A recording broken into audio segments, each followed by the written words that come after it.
코로나19 신규 확진자 수는 나흘 연속 400명대를 이어가고 있습니다. 수도권은 물론 비수도권에서도 산발적 감염이 계속되고 있는데요. 이런 가운데 오늘부터 화이자 백신 1차 접종자를 대상으로 2차 접종도 시작됐습니다. 백순영 가톨릭대 의대 명예교수와 관련 내용 짚어보겠습니다. 안녕하십니까? 어서 오십시오.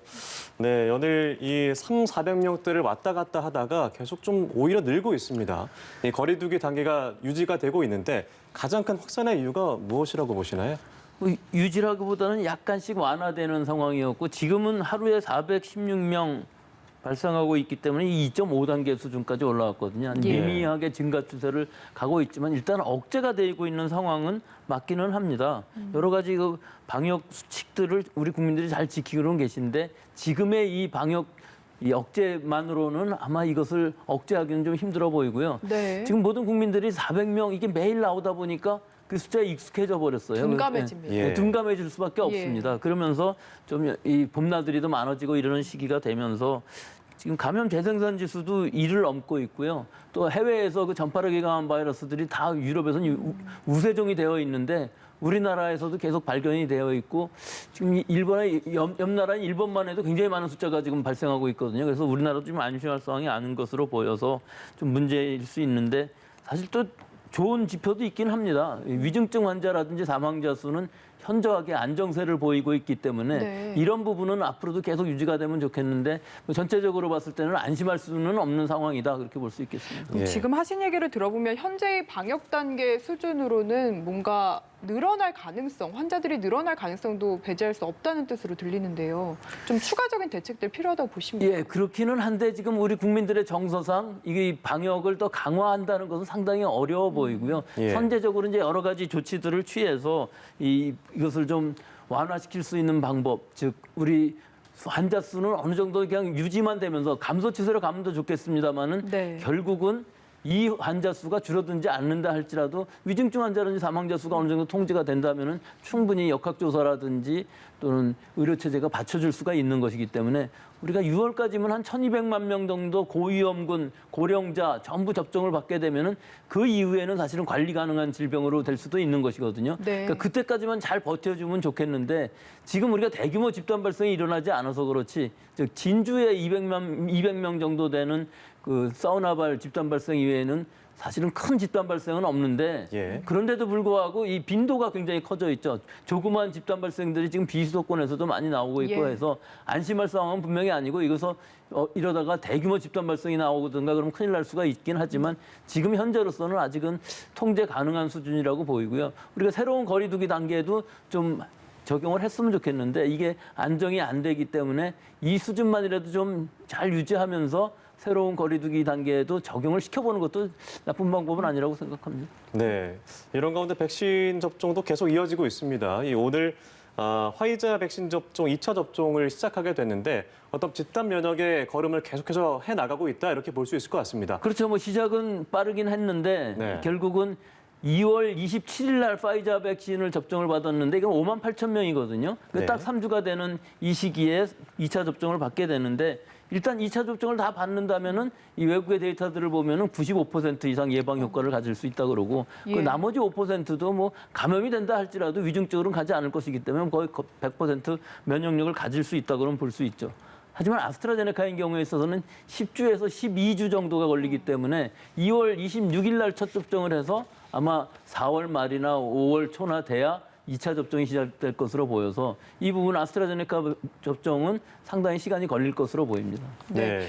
아직 2차 접종이 대부분 되지 않은 상황에서 어쨌든 국내에서 백신을 1차까지 맞은 뒤에 확진된 사례가 30명이 발견이 됐거든요. 이건 저희가 좀 어떻게 이해를 해야 되는지도 궁금합니다. 예, 뭐 두 가지가 있을 수가 있겠죠. 일단 무증상으로 감염이 되었어도 접종받는 데는 아무 이상이 없기 때문에 접종을 받았을 경우하고 접종을 받은 후 사실 2주일 정도는 지나가야 어느 정도 항체가 생기고 면역이 형성될 텐데 그 이전에 감염이 된다고 그러면은 사실은 감염은 나타날 수는 있는 것이죠. 확진은 되죠. 하지만 뭐 증상이 그렇게 심하지 않은 경우가 대부분이었고 사실은 이 시기에 어느 시기에 감염됐는지는 아직은 확정할 수가 없지만 접종을 받았다고 그래서 당장 100% 면역이 형성된다는 것은 아닌 것을 알아야 되겠습니다. 그래도 1차 접종만 하더라도 어느 정도의 예방 효과는 있다고 봐야 됩니까? 그거는 이제 영국의 스코틀랜드의 데이터만 보더라도 일단 1차 접종만 받는다 하면은 대규모의 인원들에서 95% 이상 한 달 후에는 예방 효과가 있다. 그 예방 효과는 입원을 예방해주는 효과 혹은 사망을 예방해주는 효과는 100%라고 하니까 네. 실제로 아스트라제네카든지 파이자 백신이든지 1차 접종만 받는다 할지라도 한 달 후면은 상당히 좋은 면역 효과는 얻을 수 있다고 볼 수 있습니다. 예. 네. 이 피가 굳는 혈전증과 같은 우려에 대한 문제입니다. 이 유럽 의약품청이 백신과 직접적인 인과관계는 없다라고 밝혔고요. 유럽 주요국도 다시 접종을 재개했습니다. 이런 가운데 우리 국민들의 어떤 불안감은 좀 어쩔 수 없을 것 같아요. 이게 처음부터 65세 이상 접종을 권고하지 않는다고 그래서 신뢰성이 굉장히 많이 깨졌거든요. 예. 네. 근데 그것이 사실은 근거가 전혀 없는 것이었고 전 세계적으로 봐도 아스트라제네카가 뭐 몇천만 명 맞아도 상당히 효과가 있는 것으로 보였고 안전성도 문제가 없었는데 또 갑자기 혈전이란 문제가 터져 나왔습니다. 유럽에서 아스트라제네카 백신을 맞은 사람들이 한 500만 명 중에서 한 30명 정도가 혈전이 생겼다고 그래요. 네. 일반적으로 혈전이 생기는 사람 수보다 훨씬 더 적습니다. 그런데 그중에 아주 희귀한 질병으로서 몇 명이 생겼는데 이게 파종 혈관 내 응고라고 그래서 파종이라는 건 씨를 뿌리듯이 우리 몸에 있는 그 세포 혈관 안에서 응고가 생기면서 네. 결국은 혈전이 생기는 상황, 즉 이 혈소판이 줄어들면서 사망할 수도 있는 상황인 것이고 네. 또 하나는 뇌정맥 혈전이라고 그래서 뇌 안에 있는 정맥에 혈전이 생기는 현상이 나타났는데 네. 이게 아주 희귀한 상황이라 뭐 몇백만 명에 한 명 정도 나타나야 되는데 독일의 경우를 보면은 160만 명 정도 접종을 받았는데 그중에 7건 정도가 나왔기 때문에 이것은 통계적으로 유의차가 있다 하고 볼 수가 있는 것인데 근데 사실은 이 직접적인 인과관계가 아니고 그렇게 발생했다는 것이고 사실은 이분들이 전부 다 55세 이하의 여성들이 대부분이고 한 명만 남자거든요. 그러니까 결국은 65세 이상의 우리 접종하는 데 있어서는 지금 전혀 문제가 없는데도 불구하고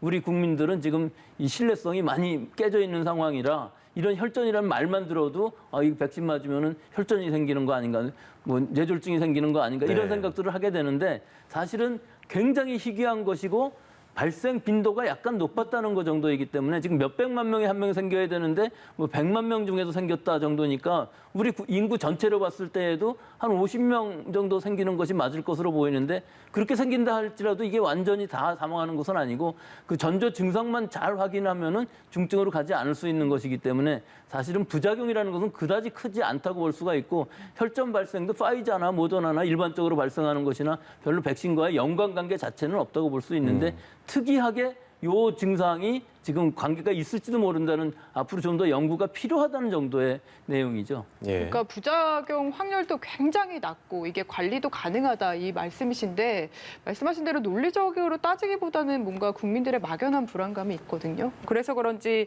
뭐 유럽의 주요국 지도자들도 아스트라제네카 백신 접종을 했고요. 문재인 대통령도 23일에 접종을 한다고 하더라고요. 이게 좀 도움이 될 거라고 보십니까? 도움이 되겠죠. 우리나라에서도 그 요양병원, 요양원에 65세 이상 입소자, 종사자들이 23일부터 접종을 받기 시작하는데 지금까지는 동의하셨던 분들이 철회하신 분들이 굉장히 많다고 그래요. 근데 사실 예. 65세 이상 별로 관계가 없는데 유럽에서도 프랑스인 경우 55세 이상으로 권고를 했습니다. 꼭 구천회하고 다르게. 네. 지금 55세 이하에서 문제가 생기니까 프랑스만 그렇게 했는데요. 그 유럽의 지도자들이 대부분 먼저 자진해서 우선적으로 접종을 받음으로 해서 국민들의 이 신뢰성을 좀 높이고자 하는 것들인데 우리나라에서도 이게 꼭 필요하다고 봅니다. 지금 아스트라제네카 백신은 좀 놔뒀다가 난 파이자나 뭐 모더나나 다른 거 맞겠다고 생각하시는 분들이 굉장히 많은데 예. 그렇게 되면은 집단 면역이라는 게 형성되지 않고 본인도 굉장히 위험해집니다. 오히려 코로나19에 감염되었을 때 위험군에 계신 분들은 맞아야 되는데 11월 이후에 맞게 되면은 일단 본인 가족 다 위험하게 되는 상황이 될 수가 있는 것이거든요.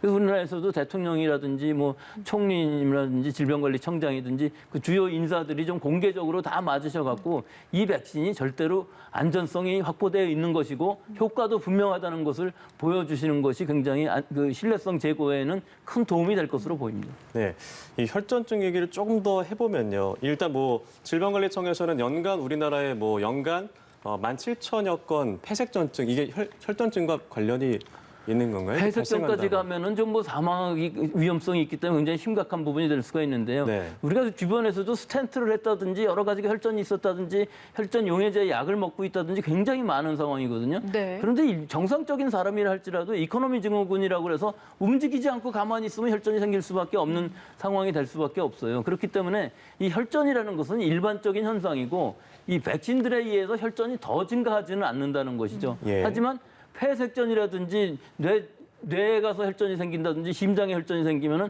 사망할 수가 있기 때문에 우리나라에서도 20대 환자가 한 명 뇌정맥 혈전에 의심이 되는데 그 증상들을 보면은 상당히 비슷한 부분들은 분명히 있습니다. 그렇기 때문에 네. 지금 유럽의 EMA에서 권고하는 것들도 두통이 오래 가거나 또 이 시야가 좀 흐미해 보이거나 예. 또는 통증 같은 것들이 너무 오래 가거나 또 복통 또는 가슴 통증 이런 것들 또는 어떤 저림 같은 것들이 생기고 이것들이 갑자기 생기는 것이 아니라 한 4일부터 16일 사이에는 잘 경과를 관찰을 하면서 그런 현상이 생겼을 때에는 바로 의료기관에 가서 이 치료를 받아야만 되는 상황이라는 것을 권고하고 있는데 뭐 거의 100만 명에 한 명씩 나오는 현상이기 때문에 모든 국민들이 다 주의를 하셔야만 되겠습니다만은 실제 발생하는 건수로 보면 이 혈전이라는 부분은 상당히 제한적일 것으로는 봅니다. 네, 네. 알겠습니다.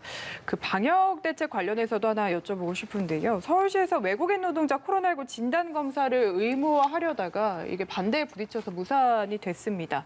근데 지금 외국인 관련해서 좀 산밀 지역에서 많이 발생하고 있는 건 사실이잖아요. 어떤 식으로 좀 대책을 세워야 되겠습니까? 그 작업장 환경, 기숙 생활을 하는데 환경이겠죠. 그런데 그 외국인들만 전부 받으라는 것은 사실은 좀 문제가 있죠. 이 인권 침해의 문제가 있고 또 그 같이 일하시는 분들 결국 다 마찬가지이기 때문에 네. 예. 또 우리 사회가 지금 외국인들 또 외국인 자녀들 많이 있는데 이분들을 전부 낙인 찍는 효과를 갖고 있기 때문에 이 큰 효과는 없으면서 좀 탁상 행정을 했다고 볼 수는 있어요. 그렇기 때문에 전체적으로 봤을 때에는 외국인 집단 거주 시설들, 작업장들 이 모든 환경들을 구조를 어떻게 개선을 하든지 여러 가지 뭐 방법들을 써서 여러 가지 방역 수칙을 잘 지킬 수 있을 만큼 다각도로 지원을 해주면서 방역에 신경을 써야 될 것이고 특히 불법 체류자 문제는 이분들이 자발적으로 진단을 받을 수 있는 유인책을 많이 써야지 네. 무조건 받으라고 한다고 그래서 다 받는 건 아니고 또 사업주한테만 이 벌금을 물린다든지 하는 것도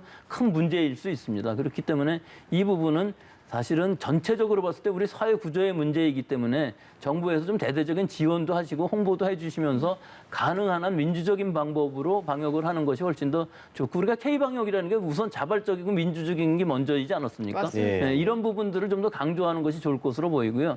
지금 서울시하고 이 경기도 쪽에서 이제 수도권 쪽에서 70% 이상 환자가 나오다 보니까 또 외국인 환자들이 많다 보니까 이런 정책을 내놓은 것으로 보이는데 이것들은 좀 더 개선을 아마 지금 다 철회를 했고요. 네. 권고하는 수준으로 해서 제대로 된 방역을 해주셨으면 좋겠습니다. 네, 뭐 강력한 조치와 어떤 지원 사이에서 적절한 조절이 필요하다 이렇게 말씀을 해주셨는데요. 이번 달에 개학을 했잖아요. 그래서 일주일 동안 이 학생 확진자 수도 211명으로 집계가 됐습니다. 그래서 그런지 이 여름방학에 고3 수험생과 담임교사의 어떤 백신 접종 얘기도 나오고 있습니다. 어떻게 가능성이 어떻게 네, 일단 드는 것인가요? 2분기 안에 뭐 여러 교사분들하고 종사원들, 교직원들 이 모든 분들이 일단 우선 접종 대상에 들어간 거는 상당히 다행이라고 합니다. 네. 하지만 네. 전체적으로 모든 교사들이 지금 다 받는 것은 아니거든요.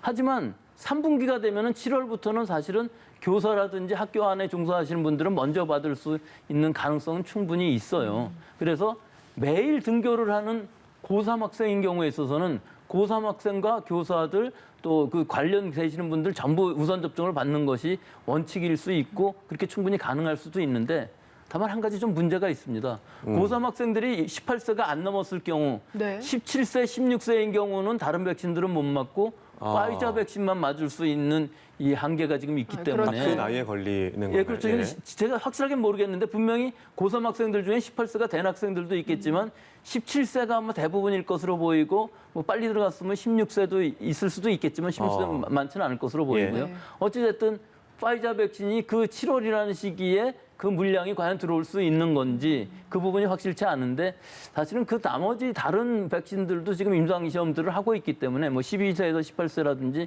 모더나 같은 경우에는 6개월부터 12세까지도 임상 3상을 하고 있기 때문에 몇 달이 지나간 후에는 그런 문제가 없을 수도 있겠습니다만은 지금 상황으로 봐서는 파이자만 맞을 수 있는 권고이기 때문에 고3 학생들을 먼저 맞힌다면은 그런 부분들이 해결돼야 될 것으로 보이고요. 사실은 고3뿐만 아니라 이 학생 순서대로 좀 빈도가 높은 학생들 또 이 교사분들은 먼저 접종하는 것이 맞지 않을까. 지금 학생들은 지금 상황에서는 16세 미만인 경우에는 접종할 백신도 없는 것이거든요. 네. 그러면은 교사들한테라도 접종을 시켜주면은 우리 부모님들이 학생들 학교 보내는데 굉장히 도움이 되지 않을까, 좀 예. 안심이 되지 않을까 그런 생각은 듭니다. 네, 알겠습니다. 지금까지 백순영 교수와 함께 코로나19 상황들 살펴봤습니다. 말씀 감사합니다. 네, 고맙습니다.